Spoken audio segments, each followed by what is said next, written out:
Growing up in Dorchester, I learned about serving the community by watching the hard work of my family. In the 1960s, my papa started DUNA, which was the Dorchester United Neighborhood Association. It was the first of its kind in the city of Boston. It brought neighbors together to fight for a common good. With his neighbors, they fought to have the landfill and marsh behind his house turned into a park, school, and community center. Today we know it as the Richard J. Murphy School.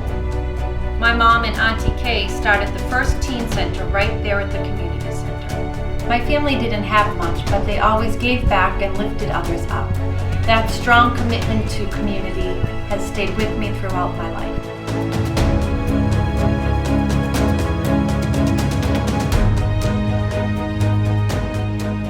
At 19, I was a freshman at UMass Boston and I became pregnant. I struggled to stay in school, work, and raise my son. After a few years, I returned to school. I was taking classes part-time while I was waitressing nights and weekends. Brian was a first grader at Young Achievers in Roxbury, and I was expecting my second son, Colin. He had some health issues, but despite that, Brian loved being a big brother and helping him in every way. A couple months after his first birthday, he got very sick and passed away. It was a very hard time for us, but we needed to stay strong and carry on. I was 7 months pregnant with my daughter Mason, and 2 years later, my son Michael was born. Through this all, I stayed in school and graduated with my degree in business and teaching.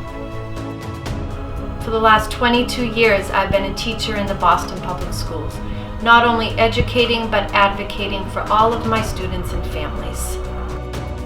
I faced more hard times, but I never gave up. I have survived violence, losing my home, and raising my children alone. But I am no victim. When my oldest son struggled with addiction, I didn't know what to do or where to turn.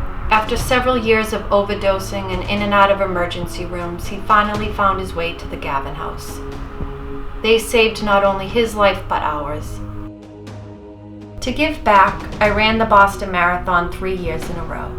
It was important to me to raise money, but also to fight the stigma associated with addiction.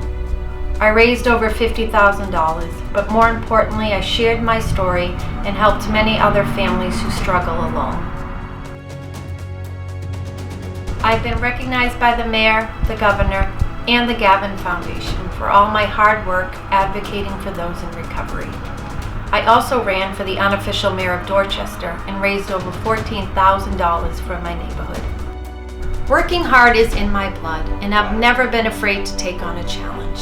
From raising my family through good times and bad, juggling work and being a single parent, but always finding the time to give back to my community.